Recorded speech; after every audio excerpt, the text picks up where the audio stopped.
Hello dear students and everyone, कैसे हो आप सब? क्या हाल चाल? Welcome back. तो देखिए, आज हम लोग कम से कम 3 4 या 5, देखता हूँ कितना क्वेश्चन आज हम लोग डिस्कस कर पाते हैं। लेकिन जो भी क्वेश्चन है, उस क्वेश्चन से आपको बहुत कुछ सीखने को मिलेगा। बिल्कुल न्यू कॉन्सेप्ट है। शायद आपने सब पहले इस टाइप का प्रॉब्लम सॉल्व किया होगा, और जिन्होंने नहीं किया है उनको काफ़ी ज़बरदस्त जो होता है ना एक्सपीरियंस होने वाला है, क्योंकि बहुत ही डिफरेंट डिफरेंट वेरिएशन का क्वेश्चन है आज। काफ़ी इंपॉर्टेंट सेशन है। तो आप लोग एक एक स्टेप को फॉलो करना, एक एक स्टेप को देखना, और क्वेश्चन को देखो और उसको एक बार खुद से सॉल्व करो। ठीक है? तो देखिए, मैं क्वेश्चन को थोड़ा सा आपको बताता हूँ कौन कौन सा क्वेश्चन आज हम लोग डिस्कस करने वाले हैं। फर्स्ट क्वेश्चन तो आपको सामने दिख रहा है। अब इसको सॉल्व करने के लिए मैंने 2 3 पेज रखा है। सेकंड क्वेश्चन देखिए, बहुत ही जबरदस्त है। इसमें बाइनोमियल प्लस क्या आ गया, sequence and series, AGP, arithmetic geometric progression. ठीक है? एंड थर्ड हमारे पास कौन, देखिए इंटीग्रेशन, बहुत ही पॉपुलर इंटीग्रेशन है। तो इसमें मेंशन कर दिया बाय यूजिंग सब्स्टिट्यूशन। जब इस टाइप का कुछ कंडीशन होता है तो क्वेश्चन टफ हो जाता है। ठीक है? और इसका एक बहुत ही यूनिक सॉल्यूशन है जो आपको एवरी बुक्स में भी मिल जाएगा। ठीक है? तो उससे भी हम लोग कुछ सीखेंगे और उसको भी हम लोग यहाँ पे सॉल्व करेंगे, और ये भी हम लोग प्रोसीड करेंगे। ओके, दोनों से। एंड द फोर्थ देखिए, लिमिट्स का बहुत ही जबरदस्त क्वेश्चन है ये। इस टाइप का प्रॉब्लम में आपको एक चीज़ का जो हो सकता है, दिक्कत हो सकता है कि आपको ये पता लगाना थोड़ा सा टफ हो सकता है कि क्वेश्चन इटसेल्फ लिमिट का है या फिर इसमें लिमिट ऑफ सम अप्लाई होगा। ये बहुत ही आपको ध्यान पूर्वक देखना है। ठीक है? और केयरफुली क्वेश्चन को सॉल्व करना है। बट कोई नहीं, प्रैक्टिस आपका होगा ना, तो 2 3 स्टेप करने के बाद ही हमें आइडिया लग जाता है कि इसमें लिमिट ऑफ सम लगेगा या नहीं लगेगा। ओके, और भी है क्या, देखता हूँ। ओ देखिए, एक और क्वेश्चन आ गया डेफिनिट का ही। अब इस प्रॉब्लम तो इजी है, लेकिन यहाँ पे ये जो एफ एक्स दे दिया ना, ये आपको प्रॉब्लम क्रिएट कर सकता है, और इसकी वजह से क्वेश्चन, आप इस क्वेश्चन को लेंदी बना सकते हो। लेकिन हमें लेंदी नहीं बनाना है, क्वेश्चन को स्मार्ट वे में सॉल्व करना है। कैसे करेंगे, ध्यान से देखिएगा। तो चलिए स्टार्ट करते हैं। और भी क्वेश्चन होगा तो हम लोग प्रोसीड कर लेंगे, लेकिन ये 2 3 4 5 क्वेश्चन है, उसको तो हम लोग सॉल्व करेंगे और काफ़ी कुछ सीखने को मिलेगा। तो चलिए स्टार्ट करते हैं। थोड़ा सा पेशेंस रखिएगा, लंबा जाने वाला है वीडियो, क्योंकि मैं थोड़ा सा इसको लॉन्ग लेके जाऊंगा, क्योंकि 4 5 क्वेश्चन है, डिटेल में समझाऊंगा तो लंबा तो चला जाएगा। और बताना कि इस टाइप का वीडियो आप लोग और चाहोगे, इंपॉर्टेंट क्वेश्चन का पीवाई की वो स्टार्ट किया जाए, या फिर 1 मिनट चैलेंज जो शॉर्ट वीडियो होता है। अब देखो, शॉर्ट वीडियो में तो मैं आपको समझाऊंगा, और वो समझ में कब आएगा, जब आपने पहले इस टाइप का जो प्रॉब्लम सॉल्व किया है, या फिर आपका उस चैप्टर से कॉन्सेप्ट क्लियर है, तभी वो समझ में आएगा। ठीक है? तो ये थोड़ा सा लंबा जाएगा, क्योंकि ये जो है ना, मैं डिटेल में आपको समझाने वाला हूँ। बहुत कुछ सीखने को मिलेगा, ध्यान से देखिएगा। देखिए, पहले ही क्वेश्चन को मैं यहाँ पे चलता हूँ। देखिए, this equal to this, find the value of this. देखिए, अब यहाँ पे आपको समझना पड़ेगा। देखिए, यहाँ पे इसको ऐसे समझिए, पावर 1 है और यहाँ पे पावर 2 दिया। अब ये 2 हो गया ना, इसीलिए क्वेश्चन थोड़ा सा टफ हो गया। अदरवाइज यहाँ भी 1 होता तो डायरेक्ट हम लोग यहाँ से कंपेयर कर लेते, A square equal to 4 and then B square equal to 9, value put कर लेते, आंसर आ जाता। लेकिन अब यहाँ पे स्क्वायर दे, क्यूब दे, या फिर और दे, तो कैसे प्रोसीड किया जाए, ये इंपॉर्टेंट है। तो यहाँ पे एक बहुत ही जबरदस्त कॉन्सेप्ट अप्लाई होने वाला है, ध्यान से देखिएगा। Differentiation under the sign of integration. अब ये क्या चीज़ है, तो देखिए, इसका और भी क्वेश्चन पे प्रैक्टिस करना। ये आप टॉपिक ढूंढो और क्वेश्चन और ढूंढो और क्वेश्चन सॉल्व करो। पता चल चुका है आपको कि ये चीज़ यहाँ पे अप्लाई होने वाला है। अब एक काम कैसे करता है, तो देखिए, दिस इक्वल टू दिस दे रखा है, तो आपको ये तो पता चल गया डिफ्रेंसिएशन, मतलब हमें डिफ्रेंशिएट करना है इसके रिस्पेक्ट में। तो देखिए, यहाँ पे ए स्क्वायर दिख रहा है ना, यहाँ पे बी स्क्वायर, और यहाँ पे आंसर भी आपका 2ab में गिवन है, मतलब यहाँ पे ए भी दिख रहा है। तो हम इसको डिफ्रेंशिएट कर सकते हैं, डिफ्रेंशिएट विद रिस्पेक्ट टू ए। अब ए के अलावा और भी पार्ट कांस्टेंट हो जाएगा डिफ्रेंशिएशन के लिए। ठीक है? तो यहाँ पे हो जाएगा 0 टू सॉरी π/2, और अब आपको इसको डिफ्रेंशिएट करना है। तो 1 upon this question tool apply कर देंगे, तो आप डिफ्रेंशिएट कर लेना, आपको आता ही है। तो 1 upon a square cos square x and then plus B square, यहाँ पे लिखेंगे साइन स्क्वायर एक्स, और यहाँ पे स्क्वायर डाल दूँ। ठीक है? डिफ्रेंशिएट विद रिस्पेक्ट टू ए हो रहा है। ओके, तो देखिए, यहाँ पे इसको आप डिफ्रेंशिएट करेंगे तो कितना हो जाएगा, ये हो जाएगा मेरे पास 2a and then cos square x, और ये तो कंप्लीट क्या हो जाएगा, 0 हो जाएगा। ठीक है ना? क्वेश्चन टूल नहीं अप्लाई करना है तो आप इसको 1 है ना, उसको पावर -1 ले जाकर उसको प्रोसीड कर लीजिए, बात एक ही है। ठीक है, ये हो गया पूरा differentiation with respect to a, और यहाँ पे लिखेंगे हम लोग dx which is equal to, इधर भी करेंगे, यहाँ पे पाई अपॉन 2b तो कांस्टेंट है, बाहर निकालिए 1 अपॉन ए का differentiation minus 1 upon a square. Okay, अब देखिए इसको मैं लिखूंगा 0 टू पाई बाई 2, अब देखिए यहाँ पे माइनस माइनस दोनों साइड से हटा देता हूँ, यहाँ पे लिख लूंगा cos square x D x divided by a square then cos square x plus B square, और यहाँ पे लिखेंगे साइन स्क्वायर एक्स और स्क्वायर, ठीक है, विच इज इक्वल टू, अब ये जो एक 2a है ना इसको इधर शिफ्ट कर देता हूँ, ठीक है ना, तो ये हो जाएगा मेरे पास 4a⁴b, ये हमारे पास आ गया और इसको 1 मान लेते हैं। अब देखिए डिफ्रेंशिएट एक बार तो कर लिया हमने विथ रिस्पेक्ट टू ए, तो अब मैंने क्वेश्चन पे देखा भाई कि क्या निकालना था, तो यहाँ पे 1 है, यहाँ पे कॉस स्क्वायर एक्स आ गया, ठीक है, तो अब बस एक काम और कर देना है, आपको आइडिया लग गया होगा कि जैसे differentiate with respect to A कर रहे हैं वैसे ही differentiate with respect to B करेंगे ना, तो मेरे पास ऊपर में क्या आ जाएगा, साइन स्क्वायर एक्स आ जाएगा। तो पहले करता हूँ, देखिएगा ध्यान से, तो यहाँ पे मेंशन कर दूँ differentiate with respect to B, ठीक है, तो ये हो जाएगा मेरे पास 0 to pi by 2 minus 1 upon में A square then cos square x plus B square, and then यहाँ पे लिखेंगे साइन स्क्वायर एक्स, ये स्क्वायर है और यहाँ पे दिस लिख दिया ब्रैकेट, ये पूरा पार्ट 0 हो जाएगा क्योंकि ये पूरा पार्ट कांस्टेंट है, क्योंकि differentiate with respect to b चल रहा है, और इसका हो जाएगा आपके पास 2b एंड देन यहाँ पे हो जाएगा sine square x and then dx equal to, अब यहाँ पे करेंगे तो पाई अपॉन 2a कांस्टेंट हो गया और 1 अपॉन बी का differentiation minus 1 upon b square, ठीक है। अब देखिए इसको मैं क्या लिखूंगा, इसको मैं लिखूंगा 0 to pi by 2 and then sine square x dx divided by a square cos square x plus B square and then sine square x, और यहाँ पे होल स्क्वायर कर दूँ विच इज इक्वल टू, अब देखिए ये 2b है ना, इस 2b को मैं इधर शिफ्ट कर देता हूँ, कर सकता हूँ क्योंकि कांस्टेंट है, तो पाई अपन में 4ab⁵, आई थिंक यही हो जाएगा, क्या क्यूब लिखा हुआ है, एक क्यूब है, ठीक है, 4 इसको लाऊंगा तो हाँ बिल्कुल सही है, ये हमने लिख लिया और इसको हमने सेकेंड मान लेना है। अब फर्स्ट और सेकेंड का डिनोमिनेटर पार्ट सेम है और ऊपर में कॉस स्क्वायर एक्स है और सेकंड में साइन स्क्वायर एक्स है, तो अगर दोनों को ऐड कर दूं, ये तो आपको पता ही होगा ना, डेफिनेट में आप जब किंग रूल अप्लाई करते हो तो एक ऐसा क्वेश्चन आपने ना जाने कितना सॉल्व किया होगा, तो ये हो जाएगा मेरे पास 0 टू पाई बाई 2 और यहाँ पे मैं डायरेक्ट एलसीएम लेके cos square x plus sine square x divided by a square, then यहाँ पे हो जाएगा cos square x plus B square and then sine square x, और यहाँ पे स्क्वायर कर दूँ, ठीक है, 30, और यहाँ पे लिख दूंगा dx which is equal to pi upon 4a⁵b, I think यहाँ था, और यहाँ पे हो जाएगा पाई अपॉन में 4ab⁵, यही तो है, दोनों को ऐड कर दिया, ये कितना हो गया, 1 हो गया, ठीक है, तो ये पूरा पार्ट आपका 1 हो गया, तो निकालना क्या था, अब निकालने पे चल जाते हैं, बिल्कुल आ ना गया 1 और यहाँ पे स्क्वायर, ठीक है, आ गया आपके पास, देखिए स्क्वायर यहाँ पे 1, तो अब निकालना है उसको डायरेक्ट यहाँ पे लिख लेता हूँ, तो dx अपॉन में निकालना है मुझे 4 cos square x plus 9 sign square x और इसका स्क्वायर, आई थिंक 4 और 9 ही है ना, बिल्कुल करेक्ट है, ठीक है, तो विच इज इक्वल टू, बस वैल्यू तो पुट कर देना, यानी कि a इक्वल टू 2 है, कंपेयर कर लीजिए ये वाला वैल्यू एंड देन ये वाला वैल्यू, बस कंपेयर तो करना है, and then b equal to कितना हो जाएगा 3, वैल्यू पुट कर लूँ क्या, तो यहाँ पे सबसे पहले पाई अपॉन में 4ab कॉमन ले लूँ, तो यहाँ पे हो जाएगा 1 upon a square plus 1 upon में कितना हो जाएगा b square, which is equal to pi upon में 4 इंटू कितना हो जाएगा 6, एंड यहाँ पे हो जाएगा 1 upon 4 plus 1 upon 9, which is equal to ये हो जाएगा मेरे पास 13 पाई अपॉन में 24 इंटू यहाँ पे हो जाएगा 36, अब पता नहीं इसको मल्टीप्लाई करना पड़ेगा, ऑप्शन देख लेता हूँ, 13 पाई एक ही जगह तो है, यानी कि बी हमारा आंसर आ गया।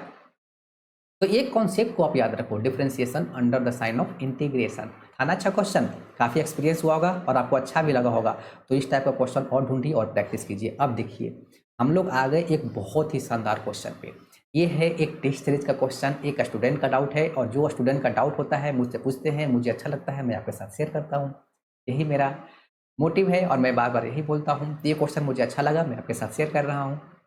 तो देखिए दिस इक्वल टू दिस दे रखा है और a1 a2 आपके पास AGP में है, फाइंड n, ओके, क्वेश्चन आपका कंप्लीट यहाँ पे है।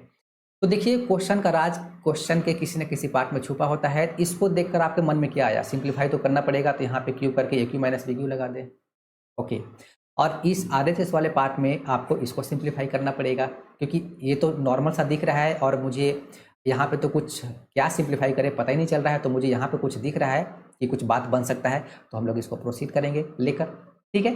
तो देखिए यहाँ पे a⁵ माइनस b⁵ लगा दूँ क्या, ये हो जाएगा 1 माइनस एक्स और यहाँ पे हो जाएगा 1 plus x square and then plus कितना हो जाएगा x, क्योंकि a⁵ माइनस b⁵ में 2 नहीं आता, तो देखिए सिली मिस्टेक से आप जितना बचोगे ना उतना बेटर रहेगा, सभी से होता है, मुझसे भी बहुत होता है, ठीक है। This which is equal to summation r is equal to 0, this मैंने बोला कि इसको अभी जैसे है वैसे लिखते चलिए।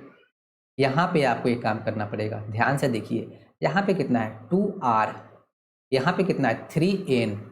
तो एक काम करता हूँ, यहाँ से एक n को मैं यहाँ से खिसका देता हूँ, तो यहाँ पे बचेगा 1 माइनस एक्स और यहाँ पे बचेगा 2n माइनस 2r, मतलब लाइक जैसा था ना यहाँ पे 2r, तो यहाँ मुझे लगा कि 2n करके प्रोसीड कर किया जाए, ठीक है। तो मैंने ये किया, ओके।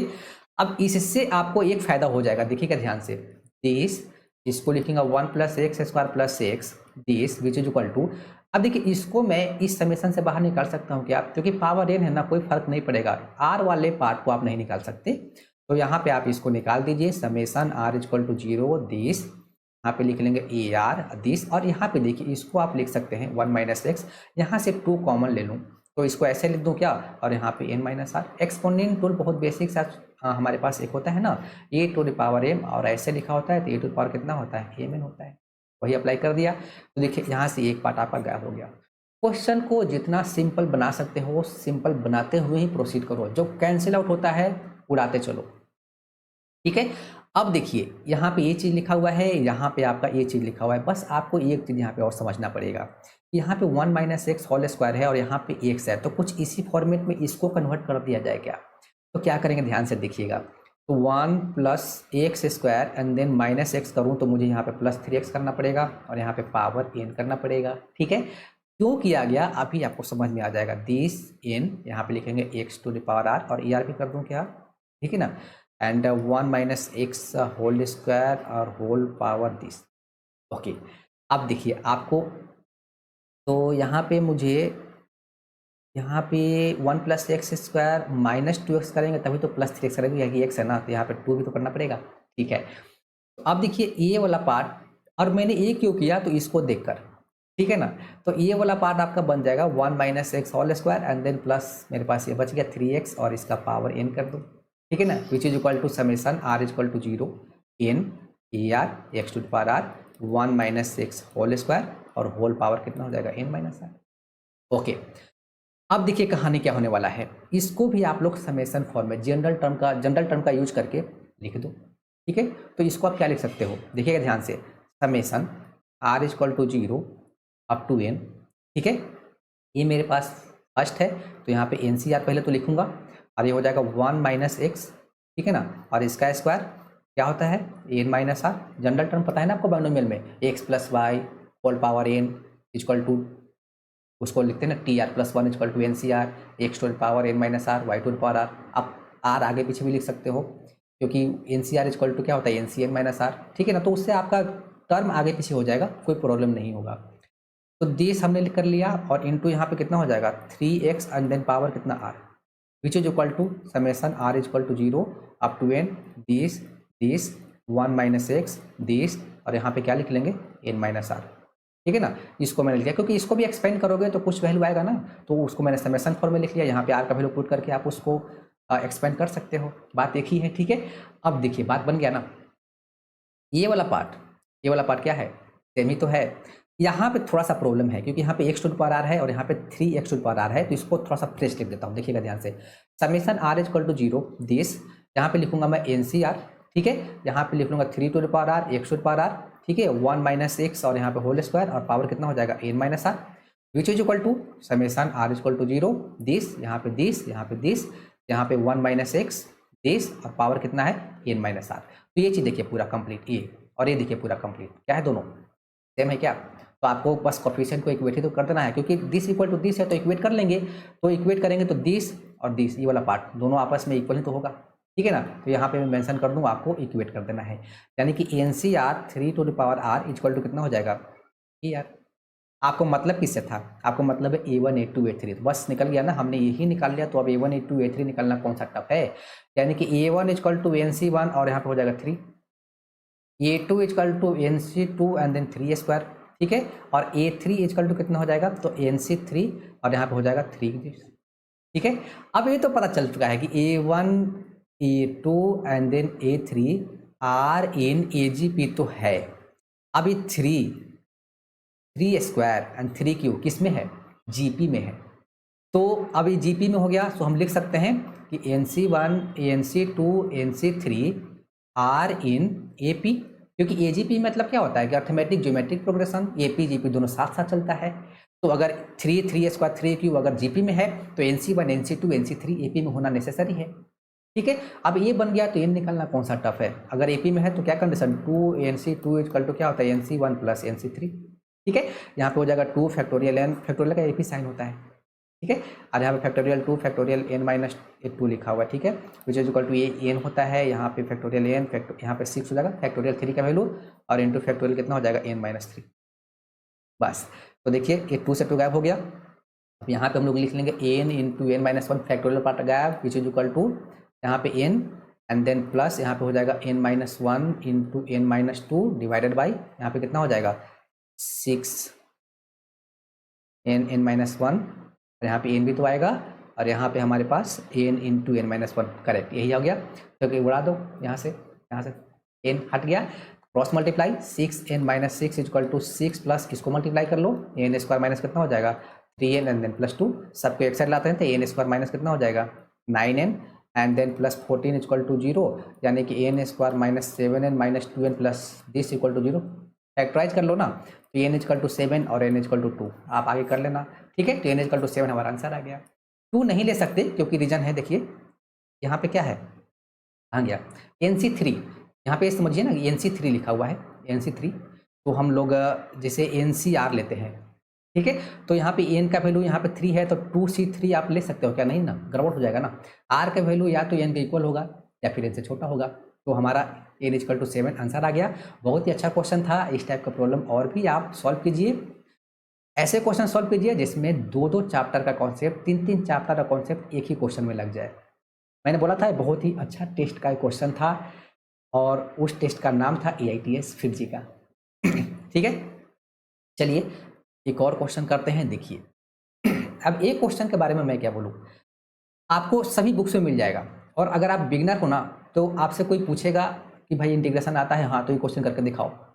ठीक है, तो यहाँ पे वो जो एक मेथड है जो एवरी बुक्स में मिलेगा। अब यहाँ पे एक मेथड कह सकते हो, या फिर इस क्वेश्चन को ही थोड़ा सा टफ कर दिया गया, कैसे, बाय यूजिंग सब्स्टिट्यूशन। मतलब आपको यहाँ पे इंटीग्रेशन बाय पार्ट्स लगा के, इंटीग्रेशन बाय पार्ट्स मैंने बोल दिया तो आपको समझ में आ गया होगा कि इंटीग्रेशन बाय पार्ट्स लगा के इस क्वेश्चन को प्रोसीड कर सकते हैं। ठीक है, लेकिन यहाँ पे नहीं लगा सकते क्योंकि इसने ये मेंशन किया है। तो सबसे पहले इंटीग्रेशन बाय पार्ट्स वाला आपको जानना जरूरी है। ठीक है ना, वो क्या है, बहुत ही आसान फॉर्मूला होता है हमारे पास। देखिए integration u v d x equal to u integration v d x minus क्या होता है integration d u upon d x integration v d x, और यहाँ पे क्या लिख लेते हैं डी एक्स, यही तो होता है। ये होता है आपके पास integration by parts, integration by parts. अब यहाँ पे इसके साथ एक और केस आ जाता है आइलेट।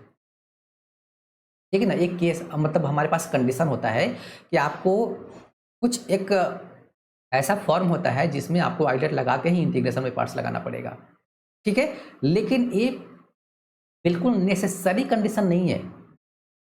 कुछ कंडीशन है जहां पे हम लोग आइलेट यूज करते हैं, जैसे मैं यहाँ पे एग्जांपल दे दूं कि integration e to the power x sin x दे दिया। अब यहाँ पे आपको आइलेट लगाना नेसेसरी है। अब यहाँ पे i का मतलब inverse, logarithm, algebraic, trigonometric and exponential function. तो यहाँ पे देखिए ये आपके पास एक्सपोनेंशियल है, ये आपका क्या है ट्रिग्नोमेट्रिक है। जो पहले आता है ना उसको हम लोग क्या मानते हैं u मानते हैं, जो बाद वाला आता है उसको v मानते हैं। तो देखिए यहाँ पे ट्रिग्नोमेट्रिक आपका पहले आ गया ना, तो यहाँ पे u हो गया और ये v हो गया, और इसको हम लोग फर्दर प्रोसीड करेंगे। लेकिन क्या आइलेट नेसेसरी है इंटीग्रेशन बाय पार्ट्स के लिए, तो आंसर है नो। कुछ कंडीशन है जहां पे अप्लाई होता है ये, जैसे इस क्वेश्चन के साथ में इंटीग्रेशन बाय पार्ट्स अप्लाई करूंगा, लेकिन यहाँ पे आइलेट अप्लाई नहीं होगा। कहने का मतलब है ये वाला फॉर्म अप्लाई नहीं होगा। मैं वहां पे अपने मन के जो मुताबिक, कहने का मतलब है कि किसी को यू किसी को भी ले सकता हूँ। जैसे देखिए यहाँ पे इंटीग्रेशन गिवन है और यहाँ पे लिखा हुआ है सेक क्यूब एक्स ना, तो मैं इसको लिखूंगा sec x into sec square x, और यहाँ पे डिक्स लगा दिया।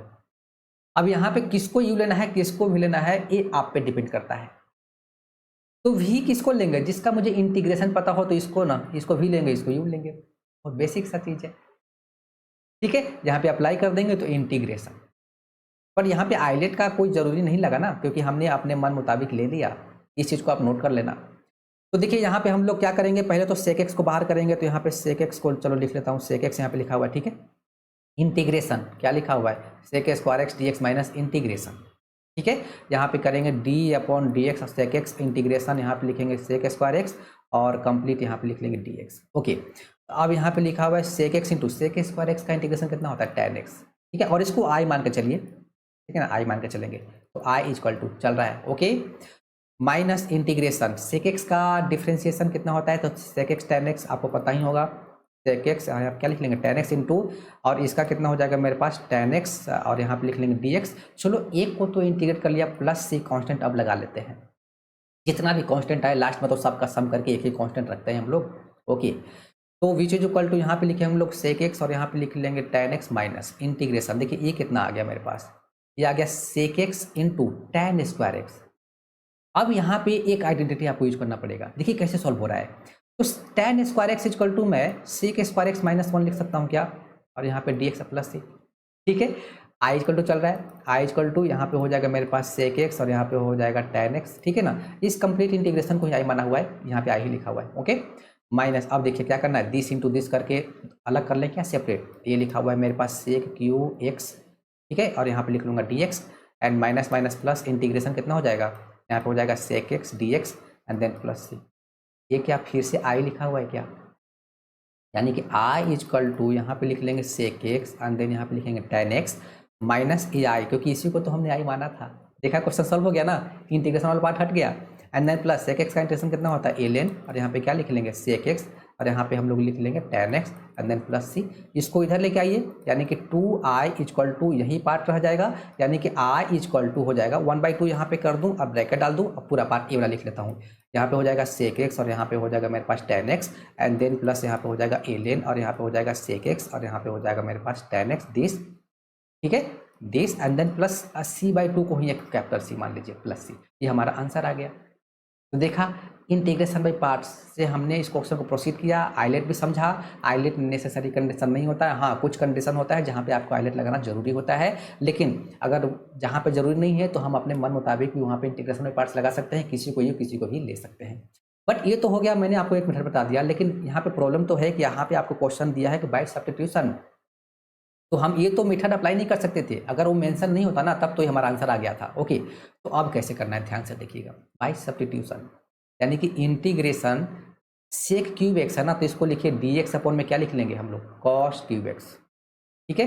अब इसके बाद आपको करना है थोड़ा सा, देखिए पावर यहाँ पे क्या है ऑड, इवन कर लेते हैं आइडेंटिटी अप्लाई करने के लिए, ध्यान से देखिएगा, cos two the power 4x और यहाँ पे हम लोग कॉस एक्स कर लें क्या, विच इज इक्वल टू यहाँ पे हम लोग लिखेंगे cos x D x divided by cos two the power 4x, इसको मैं लिखूंगा कॉस स्क्वायर एक्स और यहाँ पे स्क्वायर। ध्यान से देखते जाना क्या क्या काम हो रहा है, ठीक है। और इसको अब लिख लेना है 1 minus sine square x whole square. अब क्या लेना है वैल्यू, क्या पुट करना है, सब्स्टिट्यूशन मतलब कुछ वैल्यू पुट करना था, हमने उसको सिंप्लीफाई करते करते एक ऐसा कंडीशन पे ला दिया जहाँ पे मुझे इजीली दिख गया कि हमें क्या पुट करना है। तो यहाँ पे क्या पुट करेंगे, टी इक्वल टू हम लोग डायरेक्ट दिख रहा है साइन एक्स, क्योंकि उसका डिफरेंशिएशन कॉस एक्स दिख रहा है, यानी कि डी टी इक्वल टू कितना हो जाएगा मेरे पास यहाँ पे जो कॉस एक्स डी एक्स, ठीक है। सो इंटीग्रेशन यहाँ पे हो जाएगा मेरे पास डी टी अपॉन में 1 माइनस टी स्क्वायर और इसका स्क्वायर। अब यहाँ पे इटसेल्फ बहुत अच्छा क्वेश्चन बन गया, इसको आप कैसे प्रोसीड करोगे आप मुझे बताना। इंटीग्रेशन बाय पार्ट्स नहीं, इसमें पार्शियल फ्रैक्शन यहाँ पे अप्लाई कर सकते हो और प्रोसीड कर सकते हो, या फिर आप बताना कैसे करोगे। और यहाँ पे मैं आपको बताता हूँ, देखिए एक ऐसे मेथड है, इसको सबसे पहले A minus B whole square T to the power 4 minus 2t square plus 1 ये लिख लिया, ठीक है। अब यहाँ पे इंटीग्रेशन का एक बहुत ही ज़बरदस्त फॉर्मेट है, उसका अप्लाई हो जाएगा, क्या है देखिएगा ध्यान से। सो बहुत ही पॉपुलर है, बोर्ड में भी आ सकता है, वो आपका जो नोट कर लेना मैं यहाँ पे, ठीक है। Integration a x square plus b divided by x to the power 4 and then plus b x square and then plus, चलो यहाँ पे 1 कर लेता हूँ, फॉर्मेट 1 है ना, 1 वाला बता देता हूँ, अदरवाइज इसका और भी फॉर्मेट है वो तो डिटेल में जाऊँगा तो बहुत लंबा चला जाएगा। और यहाँ पे डी एक्स क्या करना है आपको, सबसे पहले इस न्यूमरेटर को ना सबसे पहले आपको x square plus minus 1 format में लाना होता है, ओके। सेकेंड आपको है कि आपको क्या करना होता है, divide numerator and denominator by x square, divide करना होता है बाई। एंड द थर्ड क्या है कि आपको कुछ वैल्यू पुट करना पड़ता है, तो क्या x plus minus 1/x equal to t. अब प्लस या माइनस ये तो क्वेश्चन जब सॉल्व करेंगे तो हमें पता चल जाएगा। बहुत ही ज़बरदस्त फॉर्मेट है। अब देखिए इसको कैसे प्रोसीड करेंगे आपको पता चल जाएगा। तो यहाँ पे मैं ये काम करता हूँ, देखिए थोड़ा सा आपको 2-4 क्वेश्चन दे देता हूँ आपको यहाँ पे करने के लिए। देखिएगा ध्यान से, integration x⁴ plus 1 divided by x⁴ plus 1 dx। हालांकि इस पर मैंने ऑलरेडी वीडियो बना रखा है अलग मेथड से। यहाँ पे आपको यही कॉन्सेप्ट से अप्लाई करके बनाना है। कैसे करोगे बताना मुझे, आप कुछ सीखने को मिल जाएगा। एंड देन यहाँ पे x² प्लस 1 अपॉन में यहाँ पे x⁴ बहुत पॉपुलर इंटीग्रेशन है, आपको पता ही होगा कैसे करते हैं, बट ट्राई करना। एंड देन dx अपॉन में एक और क्वेश्चन देता हूँ, x⁴ प्लस 6x² प्लस 10। इसको कैसे करोगे ये भी मुझे बताना। ठीक है, सॉरी। तो अब इसको कैसे करेंगे ध्यान से देखिएगा। तो देखिए x⁴ x² दिख रहा है, ऊपर में x² दिखना जरूरी है ना, तो यहाँ पे तो नहीं दिख रहा है।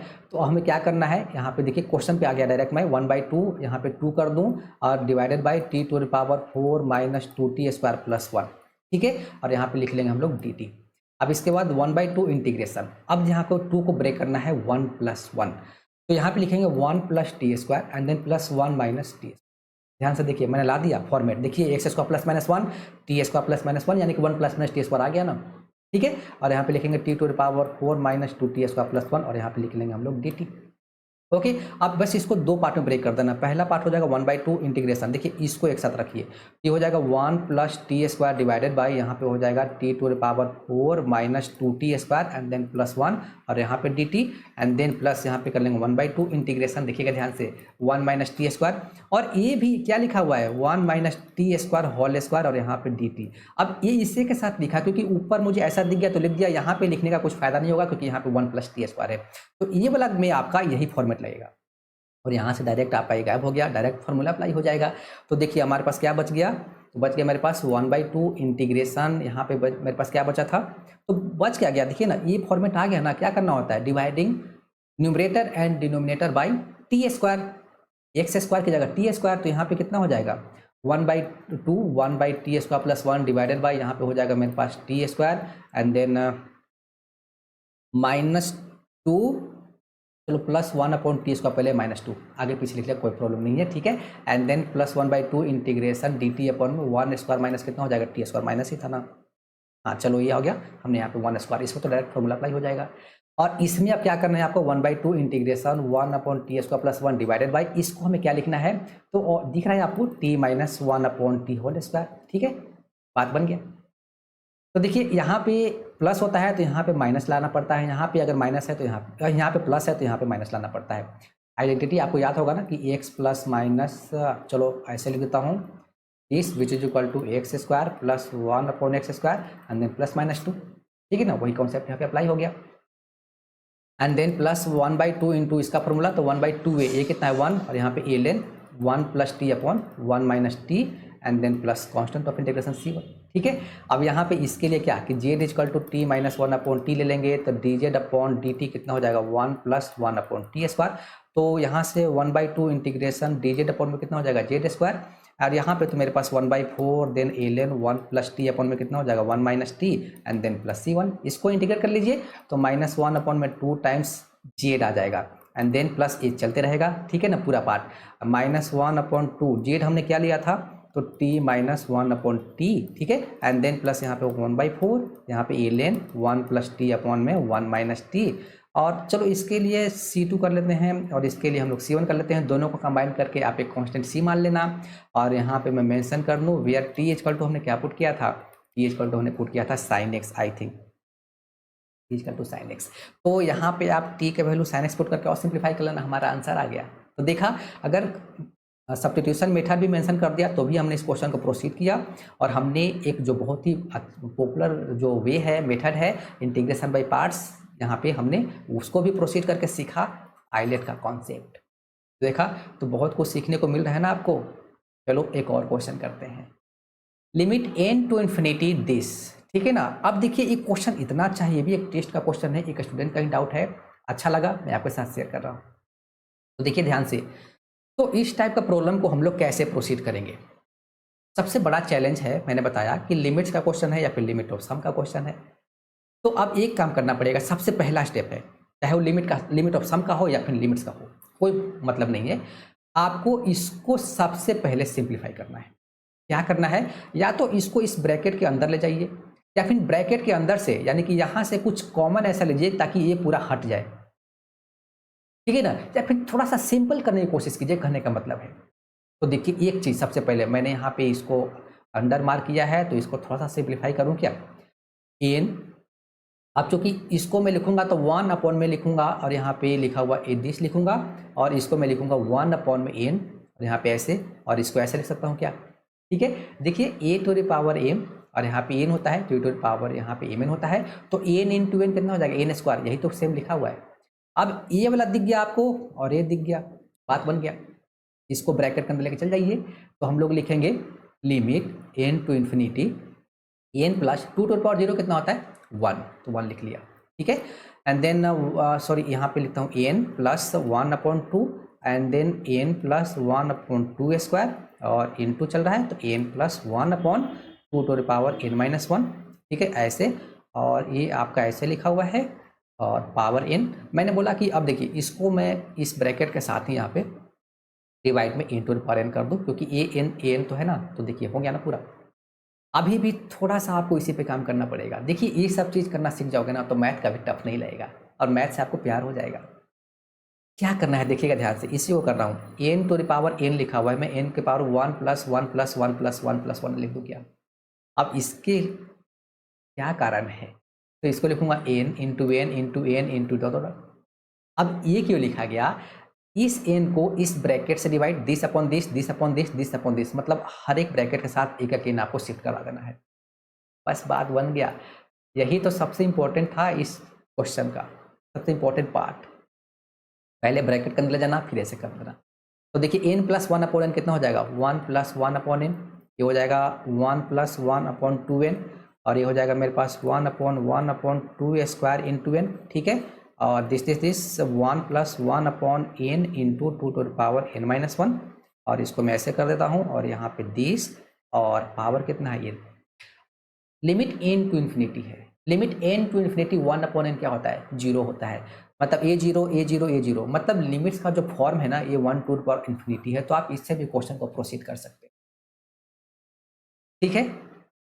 जैसे फॉर्म होता है हमारे पास, मैं यहाँ पे लिख दूँ, यहाँ चलो यहीं पे लिख देता हूँ आपको, देखिए लिमिट यहाँ पे मैं मेंशन कर दूँ x टू a होता है, और यहाँ पे एफ होता है, और पावर gx होता है, ठीक है ना, और 1 टू इन्फिनिटी को अगर ये लिमिट्स का फॉर्म बना रहा है तो इसको लिखते हैं ई टू द पावर, यहाँ पे लिखेंगे लिमिट x टू a, और ये होता है मेरे पास एफ एक्स माइनस 1, ठीक है दिस, और इनटू यहाँ पे होता है gx, ये वाला फॉर्म, इससे भी क्वेश्चन को प्रोसीड कर सकते हो। तो यहाँ पे एक चीज़ आपको 1 टू इन्फिनिटी करने का मतलब है कि जब आप लिमिट x टू a निकालोगे और एफ एक्स का वैल्यू क्या आना चाहिए, 1 आना चाहिए, and the limit x to a और gx का वैल्यू क्या आना चाहिए, इन्फिनिटी आना चाहिए, तभी तो 1 to the power infinity form बनेगा, ठीक है। तो आप ऐसे भी, जैसे हम यहाँ पे इन्फिनिटी वैल्यू पुट करके देख लिया ना, 1 टू द पावर इन्फिनिटी बन रहा था, तो आप इससे भी कर सकते हो। अदरवाइज एक और मेथड है, मैं आपको बताता हूँ, इससे आप होमवर्क आ गया, आप इसको प्रोसीड करना, आंसर आ जाएगा। अब देखिए यहाँ पे एक बहुत ही जबरदस्त कॉन्सेप्ट है, क्या है कि limit n to infinity 1 plus e upon n and then power n equal to क्या होता है, e to the power a होता है, ठीक है। तो देखिए ये वाला कॉन्सेप्ट के अकॉर्डिंग हम लोग एवरी ब्रैकेट के साथ एक मतलब लिमिट्स को एवरी ब्रैकेट के साथ भी शिफ्ट कर सकते हैं, या फिर एक साथ भी। Limit n to infinity 1 plus 1 upon n power n है, तो यहाँ पे ये कितना है 1 है, यहाँ पे ये कितना है 1 अपॉन 2 है, यहाँ पे कितना है 1 अपॉन 2 स्क्वायर है, बस बात बन गया मल्टीप्लीकेशन में, यानी कि e to the power 1 e to the power कितना हो जाएगा 1 upon 2 e to the power कितना हो जाएगा 1 upon 2 square, dot dot e to the power 1 upon में कितना हो जाएगा 2n minus, e to the power कितना हो जाएगा 1 प्लस 1 बाई 2 प्लस 1 अपॉन 2 इसका plus dot dot dot. N किसको अप्रोच कर रहा है, इन्फिनिटी को, मतलब आपको ये जो पार्ट बन गया ये आपका जीपी में बन गया, और जीपी का इन्फिनाइट का सम अप्लाई कर दीजिए formula, e to the power 1 upon में 1 minus 1 by 2 which is equal to e square, ये हमारा आंसर आ गया। फॉर्मूला क्या होता है, तो a plus A R square plus dot infinity तक जा रहा है, तो फॉर्मूला होता है e अपॉन में 1 माइनस आर, ये क्या है फर्स्ट टर्म, आर क्या है कॉमन रेशियो, हमारा आंसर आ गया ना। देखिए ये हमारा आंसर हो गया। तो था ना अच्छा क्वेश्चन, इसमें लिमिट ऑफ सम नहीं लगा, लेकिन शुरू में आपको सोचने को मजबूर कर देगा, ठीक है ना। तो 2-4 स्टेप के बाद ही पता चल जाता है कि लिमिट ऑफ सम लगेगा या नहीं लगेगा। नहीं लगा तो हमने लिमिट्स का फॉर्म बहुत ही अच्छा form 1 to the power infinity, उससे भी हम लोग प्रोसीड कर सकते हैं, जो कि मैंने यहाँ पे लिखा हुआ है। करना आंसर यही आएगा ए स्क्वायर, ठीक है। तो चलिए एक और क्वेश्चन हमने कर लिया, बहुत ही अच्छा। अब देखिए ये क्वेश्चन आ गया, बहुत ही ईजी क्वेश्चन है, लेकिन अब प्रॉब्लम क्या होगा, स्टूडेंट क्या करना चाहेंगे कि जैसे यहाँ पे एफ एफ एक्स है तो यहाँ पे एफ एक्स करके यहाँ पे एफ एक्स रख के फिर वैल्यू पुट करके सिंप्लीफाई करने की कोशिश करेंगे। लेकिन डेफिनेट का क्वेश्चन हो, डेफिनेट का प्रॉपर्टी ना लगाओ, बात ही नहीं जमता। प्रॉपर्टी लगा कर सॉल्व करने पर 90% क्वेश्चन एकदम बिल्कुल करेक्ट आंसर भी देता है और आपको लेंदी भी नहीं होता है। कैसे करेंगे ध्यान से देखिएगा। 3/4 और डेफिनेट का एक ही रूल तो सब जगह फिट बैठ जाता है, किंग रूल। क्या है देखिएगा ध्यान से, मैं लिख दूं यहाँ पे A to the power B F X D x equal to A to the power B नहीं sorry A to B power, क्यों, क्योंकि पावर थोड़ी ना है। A to B F X D x equal to A to B क्या होता है मेरे पास A plus B minus X, और यहाँ पे लिख लिया डी एक्स। ओके, अब देखिए, अब इसमें कुछ सिली मिस्टेक्स कहीं पे हो सकता है, तो आप उस चीज़ को समझ जाना, ठीक है ना। मैं बोलूँगा कुछ तो हो सकता है लिखूँ कुछ, बोल दो कुछ, ये तो नॉर्मल है, क्योंकि देखो लाइव नहीं चल रहा है कि आप मुझे करेक्ट कर सकते हो, क्योंकि जब लाइव क्लास चलता है तो मैं कुछ बोलूँ कुछ गलत बोलूँ तो स्टूडेंट वहाँ पे सर यहाँ पे गलत हो गया या फिर यहाँ पे हो गया। लेकिन लाइव नहीं है ना, ये मैं रिकॉर्ड कर रहा हूँ, तो हो सकता है कुछ प्लस माइनस या पीछे नहीं देखना, भूल गया, फ्लो में चला जा रहा हूँ, ठीक है। तो ये तो बहुत कॉमन मिस्टेक है जो आपको समझना चाहिए। देखिए ये हो गया आपके पास किंग रूल, ठीक है ना। किंग रूल इसको बोलते हैं, क्योंकि किंग है, राजा है, हर जगह इसका वैल्यू है। तो यहाँ पे देखिए सबसे पहले आप इस एफ एक्स को पकड़ के चलिए। ओके, तो यहाँ पे मैं एक चीज़ बताता हूँ आपको। देखिए क्वेश्चन यहाँ की मैंने, वहाँ पे तो ठीक था, तो किंग रूल मैंने पहले लिख दिया आपको। देखिए अब यहाँ पे मैं लिखूँ F X equal to A given है। ओके, तो F X equal to given है X cube minus 3/2x² plus X plus 1/4, ठीक है। अब देखिए दिस प्लस दिस, यानी कि मैं बोलूँ 3/4 plus 1/4 which is equal to कितना हो जाएगा, 1 हो जाएगा, ठीक है। तो किंग रूल अप्लाई करूंगा तो 1 माइनस एक्स करना पड़ेगा। ओके, तो 1 माइनस एक्स पहले निकाल के देखता हूँ क्या आ रहा है। ये हो जाएगा 1 minus x whole cube minus यहाँ पे हो जाएगा 3/2 and then 1 minus x whole square plus 1 minus x plus 1/4, A minus B whole cube यानी कि A cube minus B cube minus 3ab यानी कि 3x into this and then minus 3/2, और ये हो जाएगा मेरे पास 1 plus x square minus 2x plus 1 minus x plus 1/4, पूरा लिख ही दिया, ठीक है। अब देखिए थोड़ा सा इसको और सिंप्लीफाई कर लूँ क्या, 1 minus x f 1 minus x equal to ये हो जाएगा 1 माइनस एक्स क्यूब माइनस ये हो जाएगा मेरे पास 3x एंड देन प्लस कितना हो जाएगा 3x स्क्वायर माइनस यहाँ पे हो जाएगा 3/2, 3 लिखा हुआ है and then minus 3/2x square and then plus हो जाएगा मेरे पास यहाँ पे 3x and then plus 1 minus x plus 1/4। अब एक काम करना पड़ेगा ना, f x plus f 1 minus x आप ऐड करके देखिए क्या वैल्यू बन रहा है। इसको मैं थोड़ा सा फ्रेश लिखता हूँ, f1 minus x which is equal to, तो देखिए दोनों को ऐड करो, गायब हो रहा है क्या, देखिए इसको यानी कि इसको और लास्ट वाले को ऐड कर रहा हूँ, ठीक है ना, प्लस कर दिया, यहाँ प्लस दे दो।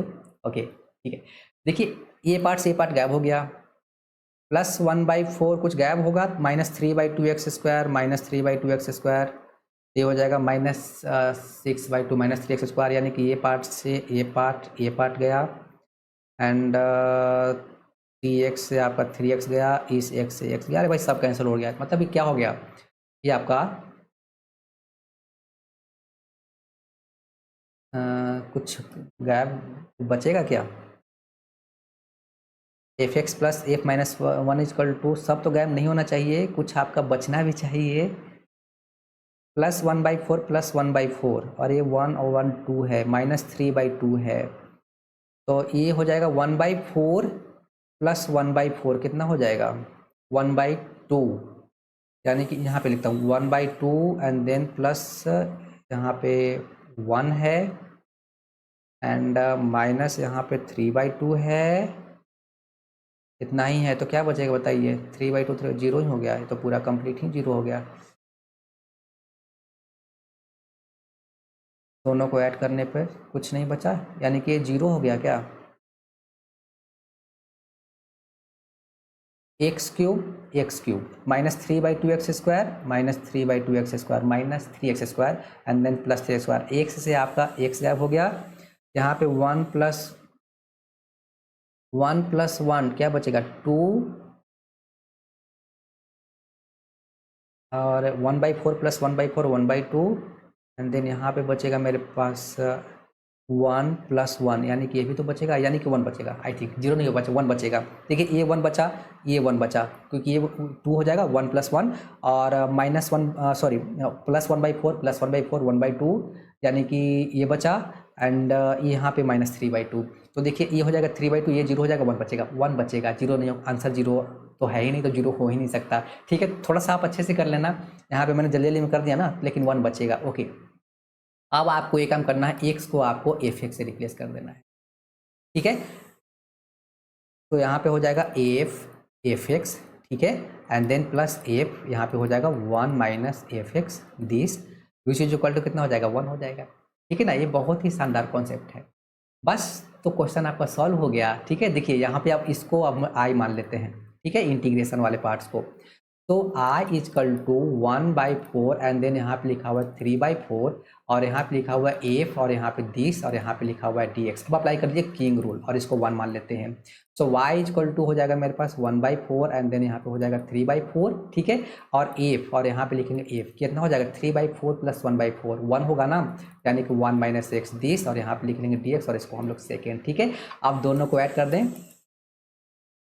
1 plus 2 which is equal to 2y, तो 2y इज इक्वल टू कितना हो जाएगा 1/4 एंड देन यहाँ पे हो जाएगा 3/4, यहाँ पे हो जाएगा f x and then plus f 1 minus x. ठीक है, यही होगा ना दिस और यहाँ पे लिख लेंगे dx और इसका वैल्यू कितना है 1 है।